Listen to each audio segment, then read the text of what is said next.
maestro Francesco Feo al marito della nipote, maestro Giuseppe De Maio. 27 gennaio 1761. Sol rint e virna fora. Una tagliente tramontana, scherzava Pozzuoli, quando avanti al convento dei Cappuccini si fermò una carrozza arrivata al galoppo.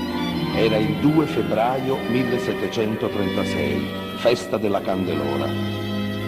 Quel giovine emaciato e zoppicante, in attesa, sorretto da me dal vetturino, che si schiuda il portone, è uno dei massimi ingegni musicali del tempo nostro. Il cocchiere tira ancora con forza la fune della campanella. Dal ventre del portone s'apre una porticina. Pergolesi passa l'androne lentamente, quasi sollevato a forza da terra.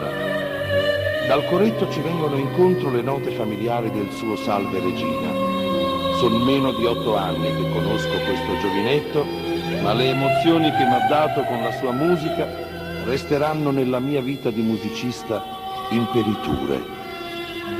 Al mio saluto risponde a fatica, rannicchiato al tepido sole, sotto un finestrone affacciato sulla vista di Pozzuoli, nei suoi smaglianti colori invernali. A vederlo così non si stenta a immaginarlo bambino a Jesi, sua città natale, alle prime lezioni di musica, con quegli occhi troppo vivaci per un bimbo cui la spina ventosa aveva già zoppato una gamba. Era stato per morire a 17 mesi, poi la sorte avrebbe concesso a lui 26 anni di vita ed a noi la sua musica immortale.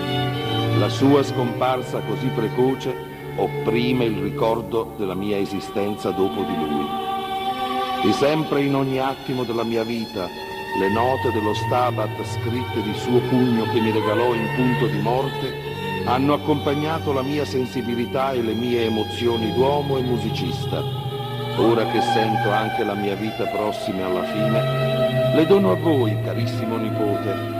Abbiatele sempre fra le cose più care.